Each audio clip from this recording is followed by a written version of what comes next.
This is Mongolian Mindset, and today we're gonna be typing Cliffe Knechtle for Sheep. He's one of our Discord boosters.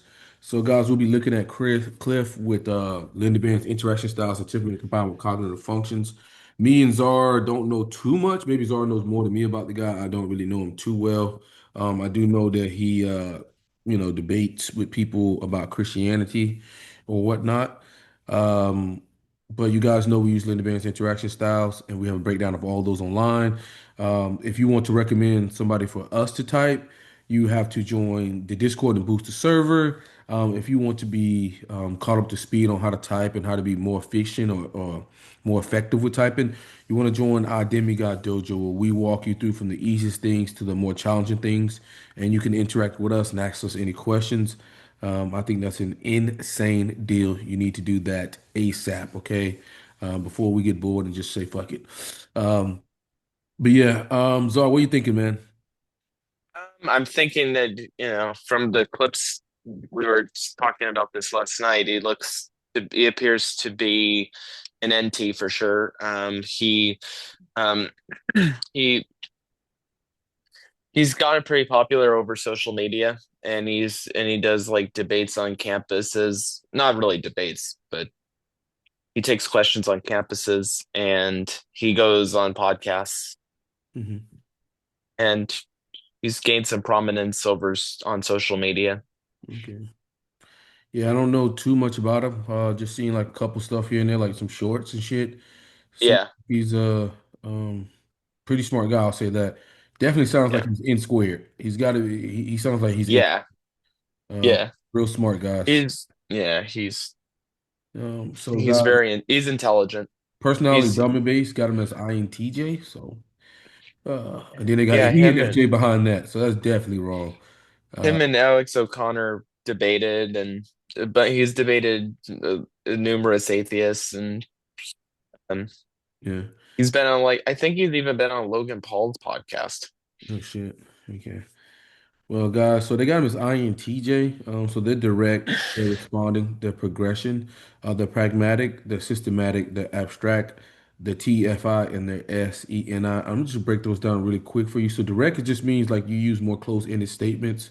Informant is more open-ended, right? You don't like telling people what to do. You want people to kind of buy in. Direct kind of enjoys telling people what to do, kind of bossing people around. Then you have initiating versus responding. I think is by far the worst metric.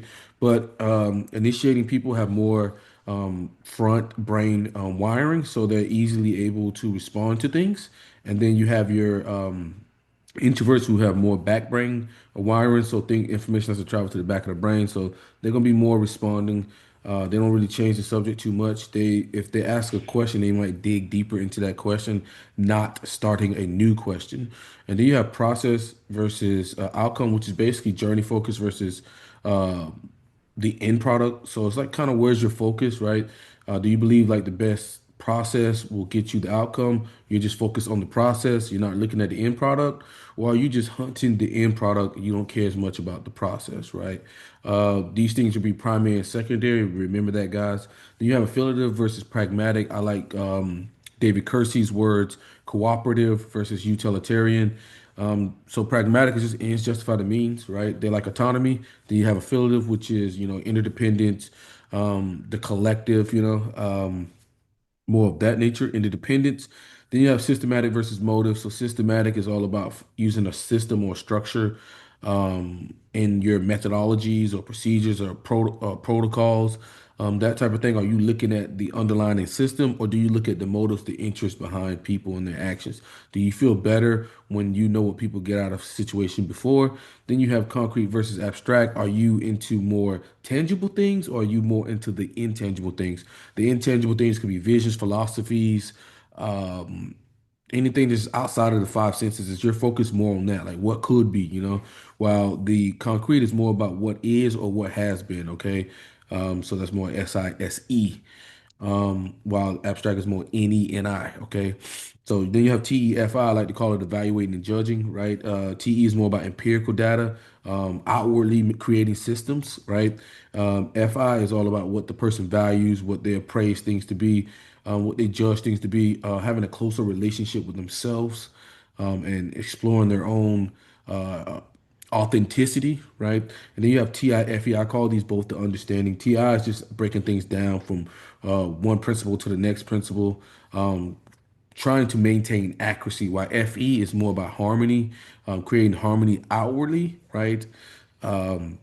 Taking on other people's needs as your own and trying to understand people, right? That's more the FE lens, right? Empathizing, right? FI is more sympathize, right?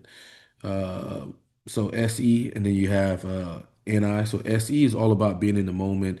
It's about the five senses. Like what can you do in the concrete world? That's going to be more about it. It's going to be scanning the environment constantly. So they look at things from a third person perspective a lot of times. So it's like a lot of times they'll be talking from like a other person perspective, like okay, something that everybody can collectively say happened, right? While like SI is all about your own perspective, your own internal subjective experience. Like okay, this made me feel high, this was really hot, things of that nature. Then you have NI is all about foreseeing, envisioning, not envisioning, visualizing. Um, Knowing exactly where you're going, anticipation, seeing several steps down the road, okay, of what will happen. Uh, and then we have NE, which is more about connections, novelty, what could be, patterns, that type of thing. And that's it. So we'll be calling these things out as we see them in the video. Once we get enough of them, we'll go ahead and knock them off. Yeah, whole mouthful. Have led an entire generation back to Christ. That's the Jesus I want to follow. Not some hypocritical moneymaker who's out to manipulate people to make a haul of cash by preying on their desire to know God. Known for their viral debates on college campuses, this father and son duo have been tackling some of life's most difficult questions for decades. And so the problem that I see with the Catholic Church oftentimes, the priests, is I hear from far too many people say, oh yeah, I was never allowed to ask a question. Actually, I got in a lot of trouble for asking a question. Both serving as pastors in the Grace Community Church, their bold and honest approach has sparked global discussions about faith, doubt, and purpose. Because I am convinced that the solution to America's problems is not the Republican Party or the Democratic Party. I'm convinced that the solution to America's problems is... In this episode, we'll dive into the challenges of modern Christianity, the role of faith when addressing science and logic, as well as the core knowledge and experiences that have led to their compelling worldview. Cliffe and Stuart Knechtle. Welcome to the Jack Neal Podcast. Thank you, Jack. Appreciate it, Jack. Yeah, thanks for having us out here. This is great. So a good place to start here. You guys have spent years, decades even, debating non-believers, people of other religions, contrarians. What would you say is the most common One of Jack's ENTP. That's what I'm thinking with this guy here. What's that? misconception people have about I'm wondering if this guy's ENTP. This guy right in front of us. Probably. Yeah, Looks like it. yeah. I think he's probably ENTP. Christianity? Yeah. That every Christian is judgmental and hypocritical. Those are the top two reasons why people do not go to church. They just think Christians are judgmental. They're going to judge them for any potential sin that they have, whether that's underage drinking, whether it's a form of lust, pornography, and then they just think Christians are hypocritical. That they say one thing, they believe something, but then they just go and do the other thing. And it's completely antithetical to the Bible. I think a lot of people are mistaken when they say, the real reason I don't believe in God, the real reason I don't believe in Christ is because of an intellectual problem I have. I find that usually the real issue is moral. I do not want to submit to God's will. I want to do my will. So it's either my will or the highway. And I think when you look at a breakdown in marriage, it's no different. The majority of breakdowns in marriages have to do with, it's going to be my way, not your way, and you better conform to my will. And then a second misunderstanding has to do with science versus faith. When you read the Bible carefully, you will notice that there is no science anywhere in the Bible, no biology, no geology, no chemistry, no physics. Instead, you've got a lot of historical narrative, you've got moral didactic teaching, you have highly symbolic language in the apocalyptic literature in the Bible, but there's no science. So for anybody to say science contradicts the Bible shows they either have not read the Bible carefully or they don't know what science is. Science is a study of process, how the organism works. The Bible gives no description of how I would say that was a definition there. He was defining that. I would say that's Yeah, TI. How plant life, animal life, or human life works. So I think it's a very sad misunderstanding. Why do you think the Bible doesn't delve into those kind of scientific topics? Because, no offense to 21st century human beings, but the most important decisions in life are not scientific. The most important decisions in life have to do with trust, trusting a person, developing a relationship, love. It's all about relationships. I mean, when I put my head on my pillow tonight, it's going to be all about my relationships with him, with my wife, with my other sons, with my granddaughters, with my friends, with my acquaintances. Life is all about relationships. I mean, we have a profound drive for happiness. Well, what does happiness come from? If I think that happiness comes from a better scientific understanding of the universe, I don't think that's really accurate. I think happiness comes from relationships. A boyfriend. I don't think that's accurate. That's TI, right? And that's FE, guys. That's FA. He's talking about outside relationships, things of that nature. He's not talking about his own internal, like what makes like him get internal happiness. He's talking about external happiness, right? So with relationships and all that shit. But that was also accuracy. TI is another term for accuracy. They really hunt accuracy. A girlfriend, a teammate, a family member. You and I, as gregarious human beings, receive a great deal of joy and happiness from our relationships. Why am I here? What's my purpose? And where am I going? When I was under the age of 22, I didn't think about those seriously.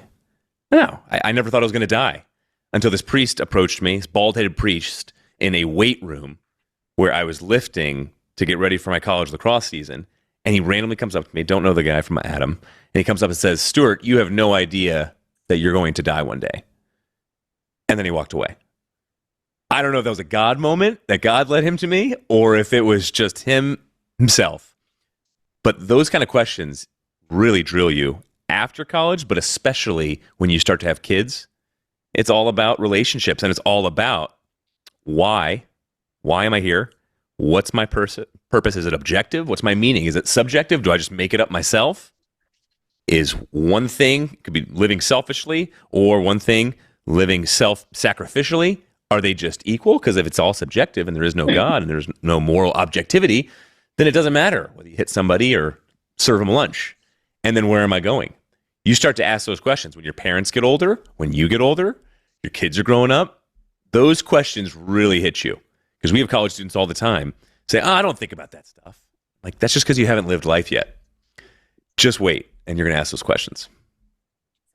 It's really interesting. So, to give you guys a bit of my current worldview, something along the lines of, if you act in a way in which God exists, that's a pretty good way to avoid hell on earth, at least. Like, if you want to avoid, like, sin, suffering, at least act in a way that God exists. I wanted to ask you, though, is it possible to not believe in God, but still act in a way that Christ intended? Or do holy actions... Looks like that one guy from our group. The Henley clone. Arizai. Yeah. This guy's ENTP. reflect some sort of subconscious belief?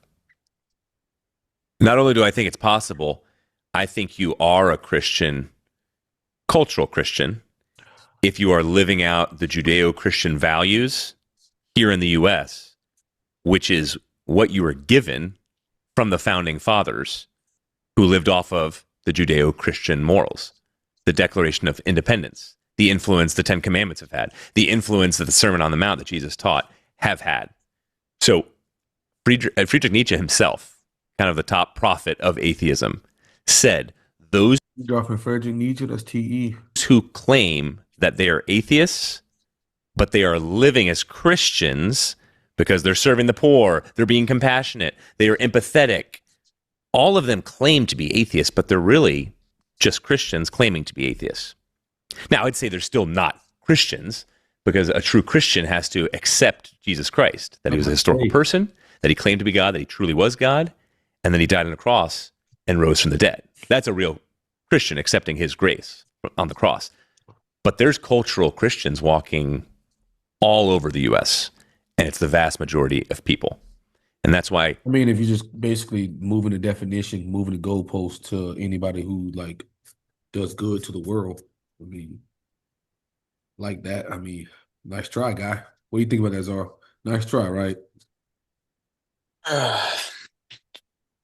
Bollocks. Bollocks. Hitler himself I can't stand said, arguments like we're that. going to have Christian values He moving it now. He didn't name drop Hitler, first, but now that we're turning more towards what we're going to do to the Jews and we got direct here. and Yeah. other people groups, I think he's an ESTJ. let's go the Nietzschean way, which is no, we got our morality and the value of human life from evolution. So the strong eat the weak. And so that's the type of morality we're going to have. Would you say that belief in Christ is kind of the main thing that gets you to heaven by the Christian view? According to Christ, it's the only way to heaven. Is it possible then, why would God give grace for actions but not belief? Well, God gives grace to us. He's generous to us. He's given us a lot of wonderful gifts. And Jesus revealed that the way to heaven is to accept God's forgiveness, God's grace from my sins. So it's a personal interaction. It's a personal exchange as opposed to following a set of rules tacked up along a wall. So real faith in Christ is faith in the person of Christ. Real faith in Christ is not, I'm going to try and live a good life, be a good old boy or a nice lady, and God smiles on good old boys. No, good old boys deserve to go to hell because good old boys have done evil and done wrong. And so have nice ladies, and so have I. I'm a dirty, rotten sinner. But when I accept God's grace, what I'm acknowledging is I need help. And of course, that's difficult for me to acknowledge I need anything because I'm a self-sufficient, autonomous person. I don't need you. I don't need anybody. Yeah, his sentence structure sounds like Jordan Peterson. Like Yeah. that last little statement where I've heard Jordan Peterson say that so many times, like where he transitions on to the next statement that he's about to go to. No, good old boys deserve to go to hell because good old boys have done evil and done wrong. And so have nice ladies, and so have I. I'm a dirty, rotten sinner. But when I Self-deprecating FE. accept God's grace, what I'm acknowledging is I need help.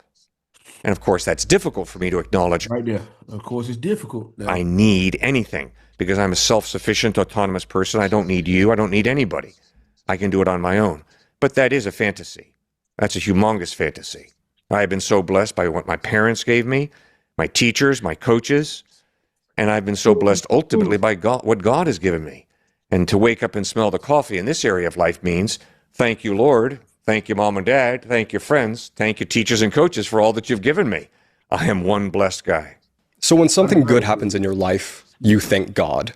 So when something bad happens in your life, why do you not blame God? The reason I don't blame God is because it's not his fault. Well, why is it not his fault? Because when he created us, he gave us a free will.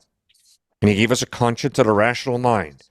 And so sin is self-destructive because sin is denying my conscience or denying my rational mind. It's dabbling in the irrational or doing the evil. Now, the reason that happens is not because God created me that way, but because I exercise my free will in an irresponsible way. If I use the fact that baboons and chimpanzees sexually assault female baboons and chimpanzees, if I use that as a justification for me attacking a woman sexually, it's not God's fault. It's my messed up thinking. It's my wrong, erroneous worldview. It's searing my conscience. And when I was at the University of Arizona, a student said yes to date rape. I date rape. And I said, really, how do you justify that? And he said, because I got a high testosterone level. Well, that is irrational, and it's a violation of his conscience. Now, you can sear your conscience to the point where you actually think date rape is good, but that's a tragic it's kind of decision. like how Jordan Peterson talks. I swear to God, when he's making a point, and then he'll try to make a counterpoint. You know how he does it? He's just like, it's like It's a dialectic within his own. it's like he says that, and then he makes a counterpoint to it, and then the counterpoint. Yeah, this guy's. It's like an internal dialectic. I think Literally. I think it's the any parent coming in and pushing that TI to another perspective. So then Yeah, look at it from a different it's pushing perspective. it's pushing the principles onto different perspectives so Different that to perspective. show the invincibility of the principle. Yeah, to make sure that the principle is actually really good. Yeah.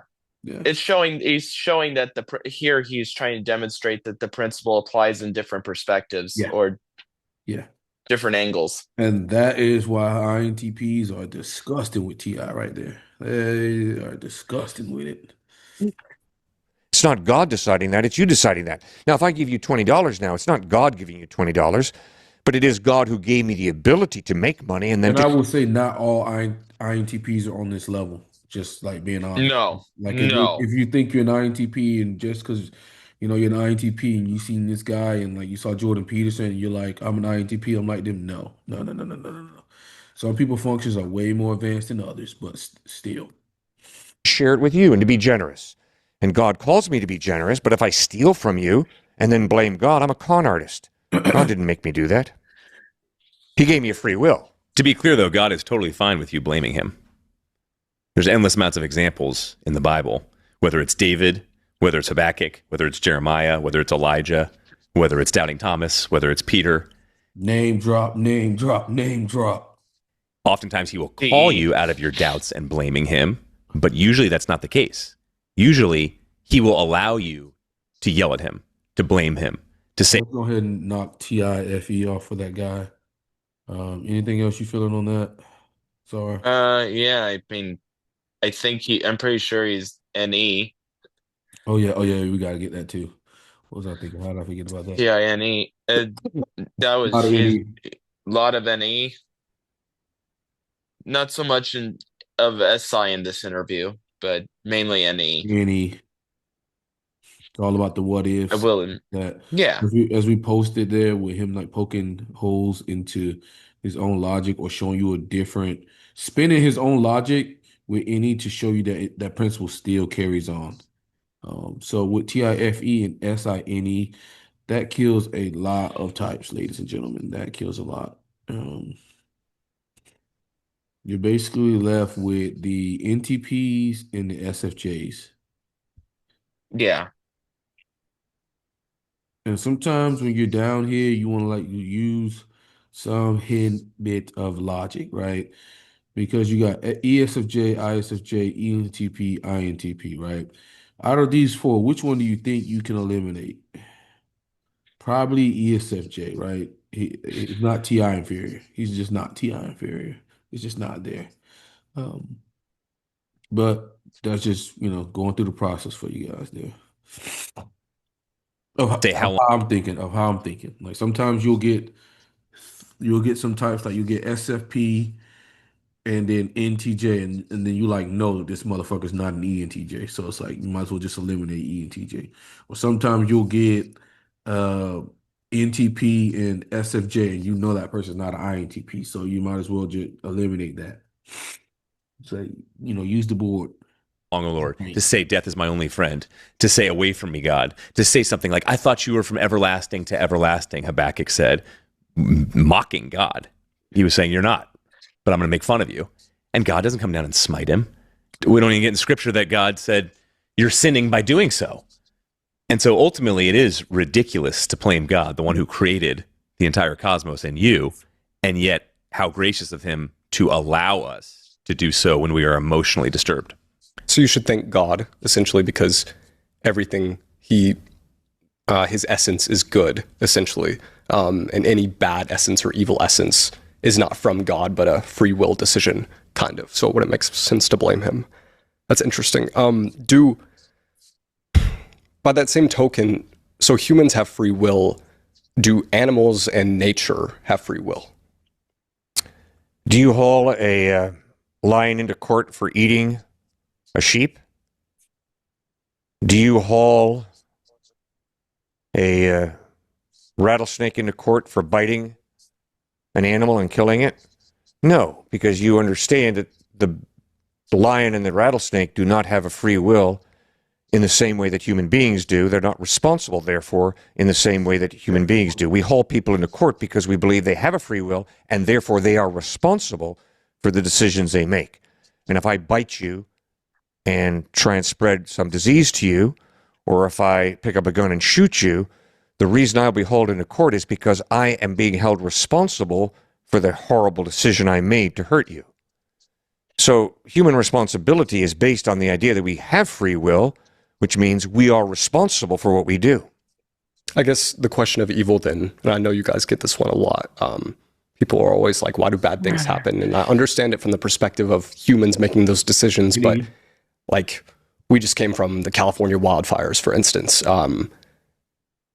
How would that be human responsibility, like that kind of evil happening, if it comes from God? Does that evil come from God? No, that evil does not come from God. In Genesis chapters 1 and 2, we read how God created a good world, but in Genesis 3, we read how human beings told God, take a hike, get lost, get away. And because God honors our free will, he steps back. And so God is at arm's length, which means something's going to fill the gap. And the record of human history is how this world has been cursed, chaos has filled the gap, genetic birth defects have filled the gap, not because that's God doing that, but because when we give God his walking papers, because he respects our free will, he steps back, and the chaos that fills that gap is scary. It's horrendous. This is kind of a bit of a transition, but why do we experience fewer miracles today? I would say we don't experience fewer miracles. I would say that they're not reported, some of them, as loudly as they once were and written down. But I look at the Bible as Sports Center top 10. I don't know if you watch Sports Center. Yeah. So it's the top 10 moments over 1,400 years, 1,500 years. And those top 10 moments are highlighting some of the greatest miracles that impacted human history, unlike anything else. Resurrection being the biggest one, obviously, of Jesus Christ himself. But they were studied recently, just in India and parts of Asia alone, 400 million people claimed to have miraculous experiences. So atheists who are caught up in David Hume, who had the biggest impact on the anti-miraculous philosophy here in the U.S., don't see as many miracles, or at least don't check them out as much here. But if you were to go over there, and you were to ask people, have you had a supernatural experience? Have you had a near-death experience? Have you encountered the miraculous in any kind of way? And they would look at you like you had two heads if you were questioning people saying, no, there's no way you had that experience. So of course I did.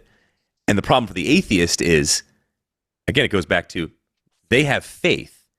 And a faith position that they have is there's no way that God exists. So there's no way that immaterial realm exists. No way any type of spiritual realm exists. So there's no way that there's something like the miraculous that occurs. Okay, have you listened to the 400 million testimonies? Have you listened to one of those testimonies? And the average atheist I talk to, no, I've not looked in. Of course, they're probably not going to be listening to SI. Like, No, me personally, I fucking hate when a motherfucker tell me something about SI. but I also, fucking hate when a motherfucker tell me some shit about SI. Like, bro, I ain't trying to hear that shit. your anecdotal experience may have So much bias. So much bias. not just bias, but there might be a plausible explanation for a certain phenomenon that you haven't thought of. Yeah. I mean, it's just bias. I mean, and at the same time, like, people don't realize that there's probabilities to things, you know? And just because the probability of something is low doesn't mean it won't happen. Yeah. Just saying. And I think like most people don't understand that. It's like crazy. It's like, yeah.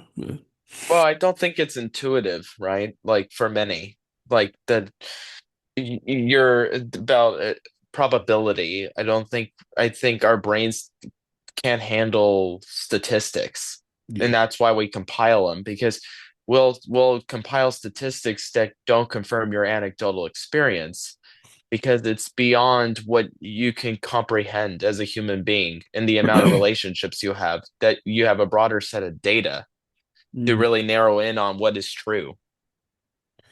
And I think as a human being, we never have all of the information.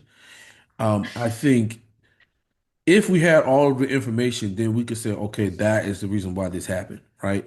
Like if you see somebody who miraculously start taking these random drugs and their cancer goes away, you know, Uh-huh. maybe there's something going on differently in the cellular structure that maybe this person is resilient to that cancer or something on that level that you just don't know about. So you think it's a miracle, but really we just Yeah, don't we understand. it's just a lack of evidence, and when this is where we just put God in the place of a lack of understanding. The A lot of times people don't understand all of the parts. yeah. Um, Well, there's also limits according to our science right now. Like yeah, there's plenty of things we do not understand about the cells yeah. and how they work, and there's scientists still working on these questions. Yeah, I think I got into an argument with somebody in the group and they were talking about like type and like inheritance type. And I'm like, well, based off the math, the probability of your if you have kids and like if you had two kids, then you got an 8% chance of having an INTP just based off the math. But then there may be a component of genetics that we don't even fucking understand. For instance, you see a lot of NTs having some type of um neurodivergence, some type of it.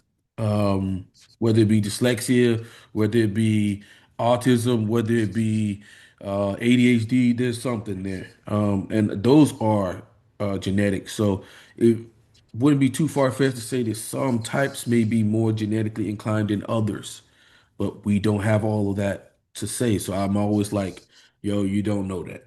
Just say we don't know that and just back off. We don't know. It's crazy. Into it. Well, I thought you were an honest truth seeker. Surely you would go ask somebody. Surely you would see if that actually occurred. Oh no, no, I haven't. No, I'm just cynical. It seems though that those miracles wouldn't be to the same extent as they were in the Bible. I mean, I guess you said that it was kind of top moments, but we haven't seen anything like ultra miraculous in the past few hundred years, I would say. Ultra miraculous in the sense of how God is moving history through certain historical leaders, I would agree with. So the splitting of the Red Sea. Well, some people have said, cosmologists, meteorologists Oh, have said that actually that can occur I was wanting to say this. naturalistically. It We would what say I it was was a wanting to miracle, talk though. about a minute ago was I just was looking this up. I couldn't think of the word. It was God of the gaps or the divine fallacy what they were using. Just because you can't explain something doesn't mean that it was inherently God that did it. Just because it's an argument from ignorance and I circular thought that was reasoning. the argument of ignorance. Isn't that a fallacy where people says that you can't disprove them, then it must be true or some shit like that? Yeah. Yeah. ETPs use that a lot. They use that fallacy a lot. Unproven statement that God did it or God's existence. Yeah. Yeah. Yeah. Yeah. So Moses bringing the Israelites out of the greatest form of slavery that was done institutionally in world history, really, at one point, that he brings them out and that great miracle occurs. Well, I don't think God was just doing that as a party trick. I think he had a real purpose for it. And I think he saw it as that's the chosen people at the time, and they're going to be a light to every people group. It's not like they're chosen in the sense of anything they did right. It was just by God's grace to be a light to all people groups. And so those type of miracles, no, I haven't seen to that extent, no. But you study at Duke University, near-death experiences, and over 300 peer-reviewed Okay. articles that have been Okay. done showing that near-death experiences are absolutely scientific. I think they happen pretty consistently. I guess, Okay, he pulled out some premium for you, some peer review. all right, I want to see these sources though. Yeah, me too. I want to see the information myself. A lot of people just say crazy shit like acetaminophen. Acetaminophen causes autism. Yeah. It just says some random shit. Like, what are sources at, bro? Where's the map? Are you talking about long-term use of acetaminophen? Are you talking about short-term use of acetaminophen? Are you talking how'd you conduct these studies? Did you when you looked at these studies, were you asking people who had autism, kids who had autism, did they take acetaminophen? How the fuck did you conduct this? And were they diagnosed officially? Yeah. Like I have a lot of And, questions. and then on top of that, I think no one realizes that the metrics for autism has changed. And a lot of, and it because and And also the correlation scientific doesn't equal methods that we use causation. to evaluate autism has changed. So it's just like, but people don't never think, bro. It's fucking 2025, and I swear to God, I feel like everybody's getting fucking dumber. It's crazy. Well, One that you've probably heard. surplus of information out there that people are just more cognitively lazy now. Well, I just think Um, if they see a big enough figure or somebody said, then it must be right. You know. well, that's like even just their argument of ignorance, like just because I can't prove that God didn't intervene, that there wasn't divine intervention, means that this must have happened is ridiculous. But you tell that to a person, they'll flip out because it's my experience. And I have to equate their anecdote with scientific vigor. It's like that's bullshit. I was talking about Trump, but Yeah, but you also, yeah, the acetaminophen thing from him yesterday, those ridiculous, ridiculous, bro. And then clown shit, just complete clown shit. he I'm just just said gonna call it. he just said something and he has no context to what he's saying. And then the thing is that people are gonna think majority of people gonna think, well, if the Oh, president said it, then it must be true because he's got it's an attack. I honestly, I think it's an attack on women. It's just another thing to blame them for their kid being autistic.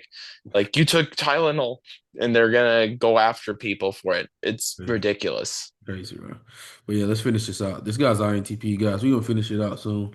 A lot is the argument of remote people on islands not knowing about Christianity, right? But the angle I wanted to take with it is many people on remote islands believe in God or gods, but Jesus doesn't arise. Is evidence of God, especially a Christian one, compelling without scripture? I can reach the conclusion that God exists without ever hearing about Christ. And I think anthropology shows us how around the world every culture has some type of religion. So the universe is not religiously ambiguous. It's pretty clear when you look at the universe, when you look up at the stars at night, when you look at the order of the human body, that there's got to be some type of intelligent mind, some type of God behind it all. But then the question is, who is this God? But then the question, and that's where all the different religious leaders enter the picture. It's like Jordan Peterson, bro. And then the question is, making some pretty strong claims. And that's obviously where Jesus comes into the picture, claiming, I am God, the creator of the cosmos, revealing myself in human form. So I think it's possible for a person to have faith in God and never hear about Jesus. And the Bible talks about many people who will be in heaven who never heard Jesus' name, but who in humility put their faith in God to the best of their ability, put their faith in God. They didn't earn heaven by being morally exemplary. But the question becomes, who is God? What is God like? And has God provided a way of going to heaven? And yes, Jesus answers, it's me. What I did in bleeding and dying on the cross was to pay the penalty for your wrongdoing that separates you from God. I offer you forgiveness, reconciliation, a restored relationship with God, and eternal life. And so the question is, well, that's a lot of claims, Jesus. Why should we trust you? And I think the reason it's very wise to trust Jesus is because like going through it, just like, it's funny, man. And he just hitting him here and there, bam, bam, bam, bam. Evidence, historical in nature, of the way he taught. Matthew 5-7, the Sermon on the Mount is obviously ethical genius. Secondly, the way he lived his life, morally perfect. In John chapter 8, he could look into the faces of his enemies and say, which one of you can prove me guilty of sin? And his enemies were silent. Thirdly, the way he died, nailed to a wooden crossbeam, instead of cursing his enemies the way I would have, he prays, Father, forgive them, for they know not what they do. That demands respect. But most importantly, 3 days after he dies, he rises from the dead, and over a period of 40 days appears to over 500 people who see him, Paul writes in 1 Corinthians 15, risen from the dead. So that is why I think it's very wise to accept what Jesus says about his identity as being God in human form.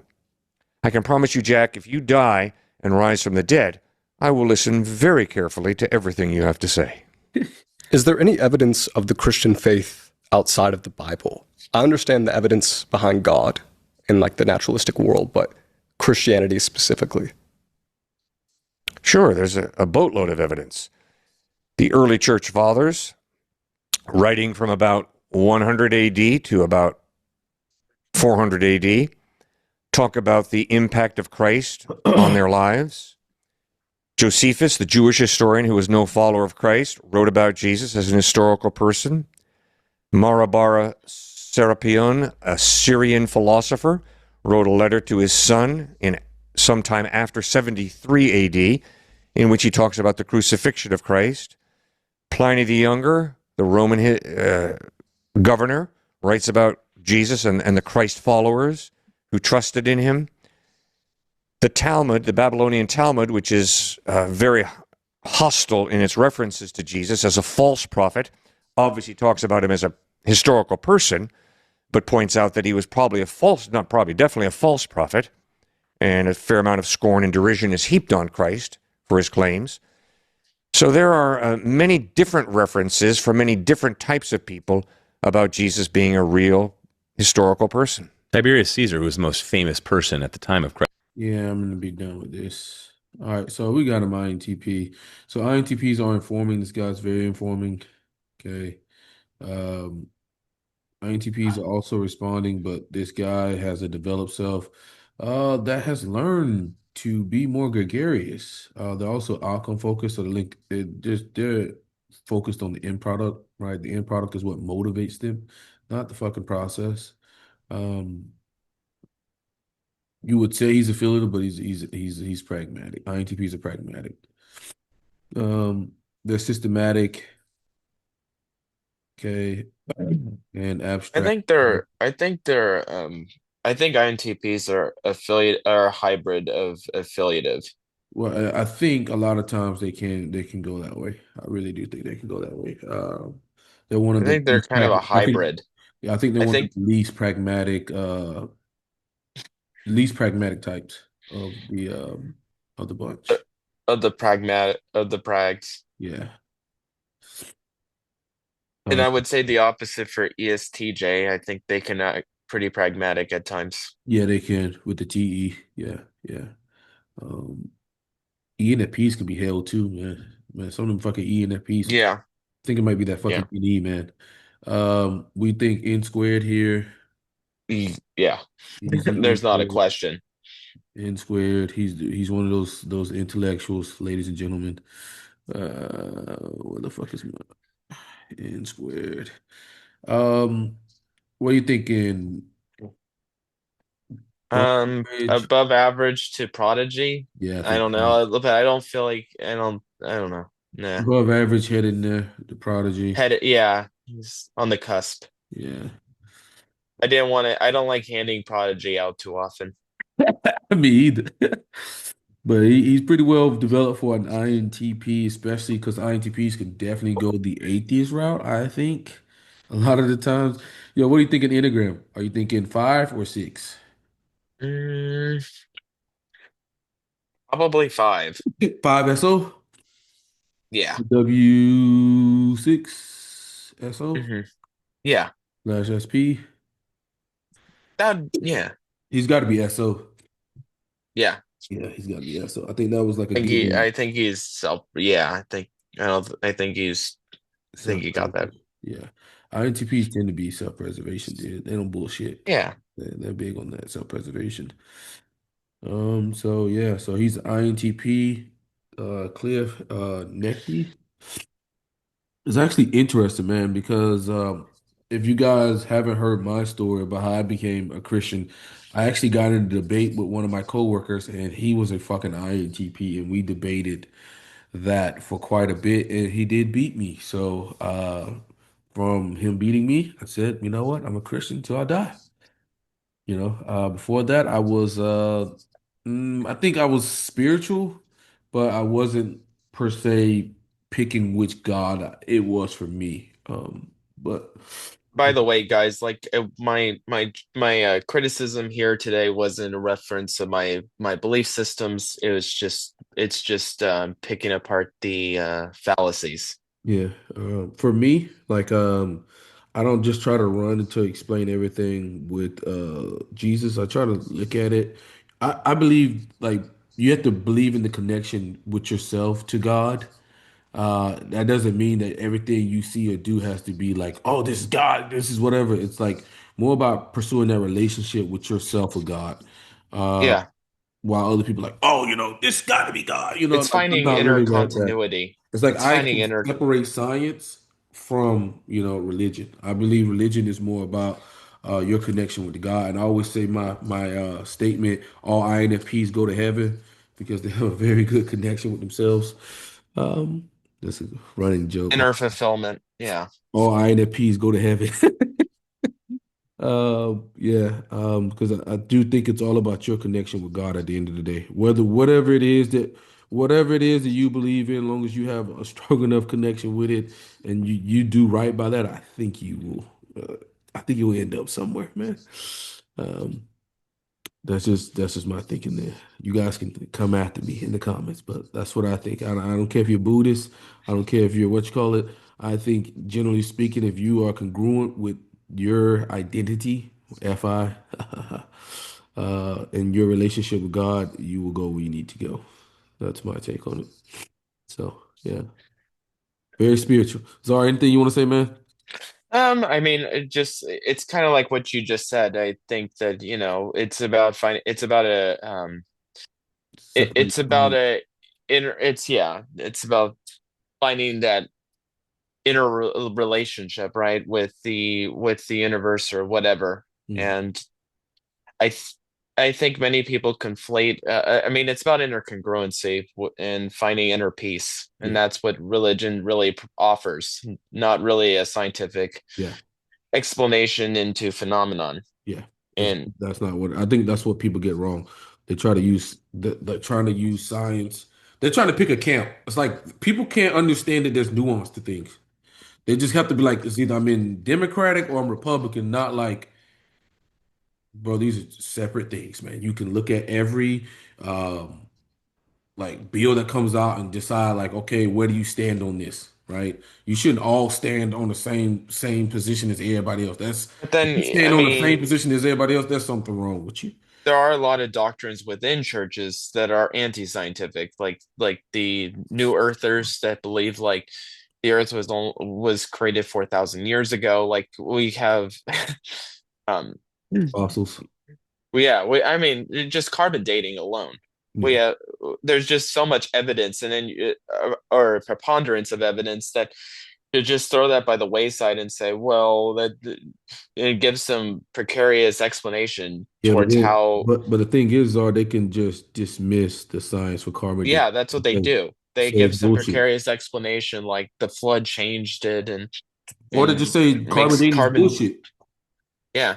I All don't that's believe all in they. carbon dating. Now you're cooked. Well, but As soon as you say that, I you're can't argue cooked. with someone like that. You It's can't. it's impossible. Yeah. But again, like I think there are many is pseudoscientific people within religion, but I don't think that is a whole reflection Yeah. of everyone. I think this guy goes about it the right way to where he's not demonizing people. He's sitting down, he's listening to your questions, he's responding in an articulate way. So from me, he gets nothing but like, he gets the flowers because it takes a lot to do that, right? You're Yeah, gonna get a lot of tough questions, a lot of tough questions. But that's how you really push your knowledge. And I've always said that, like, if you're scared to answer tough questions, then you don't know the information good enough. And it's okay to say you don't know. But exactly. I think that guy is doing pretty well, man. Because there's a lot of questions that people say, this isn't congruent. Okay, well then, like somebody like him explains it, you're like, okay, shit, I see it now. Um, because we all like, no matter what it is in life, we have a Swiss cheese effect. So if I read something, I miss a hole in it. So I read something, he missed a hole in it. But if maybe he sees something I didn't see and he explains it, and I'm like, okay, that covers the hole in my cheese. It's actually funny. My Well, I mean, teacher taught me that Swiss cheese I is mean, funny. if he's literally going to, he's literally engaging in the ecclesia or the public square in Greek word for that, and and kudos to him for engaging with his detractors. Yeah, That's yeah. I mean, yeah. I mean, that's how you put your skills to use, man. And yeah. Well, guys, we'll catch you on the next one. Shout out to She for giving us this one. We haven't had a pastor on, and we don't have that many INTPs, so that's another INTP added to the list. And comment below what you thought his type was, and comment below if you fucking disagree. Me and Zara catch you guys on the next one. Peace.